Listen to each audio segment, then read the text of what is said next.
Hello guys, আজকে আমি তোমাদের সাথে শেয়ার করবো আমি আমার চুলে তেলের সাথে সাথে একটা হেয়ার প্যাকও ইউজ করি, সপ্তাহে একদিন করে দিই। তো চলো সেটাই শেয়ার করবো। তার জন্য 2 চামচ মেথি আর 2 চামচ চাল 2 কাপ জলে আমি সারা রাত ভিজিয়ে রেখেছিলাম, আর 2টো অ্যালোভেরা ছোটো ছোটো করে কেটে নিয়েছি। তারপর 2 চামচ টক দই আর 2টো ছোটো ছোটো করে পেঁয়াজ কুচিয়ে নিয়েছি। তারপর চাল আর মেথিটাকে ভালো করে মিক্সিতে পেস্ট করে নেবো। তারপর পেঁয়াজ আর অ্যালোভেরা দিয়ে ভালো করে পেস্ট করে নেবো।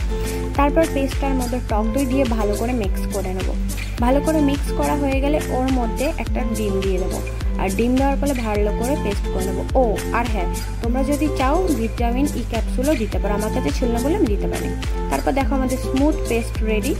তার আগে চুলে অ্যাপ্লাই করার আগে তোমরা চুলটাকে ভালো করে জট ছাড়িয়ে নেবে। তারপর জট ছাড়ানোর পরেও চুলে ভালো করে অ্যাপ্লাই করবে আর 15 মিনিট ধরে ম্যাসাজ করে নেবে। তারপর 45 মিনিট চুলটাকে এরকম করে ভালো করে রেখে দেবে। তারপরে দেখবে ওয়াশ করবে, যখন চুলটা শুকিয়ে যাবে ওয়াশ করে নেবে। তারপরে দেখবে চুলটা কত সুন্দর হয়েছে আর স্মুথ সিল্কি অ্যান্ড শাইন হয়েছে। আর তার সাথে যদি তোমাদের চুল ড্যান্ড্রাফ থাকে ড্যান্ড্রাফটাও দূর হবে। আর যদি ভিডিওটা ভালো লাগে তাহলে like, comment, share and subscribe করো। দেখা হচ্ছে নেক্সট ভিডিওতে।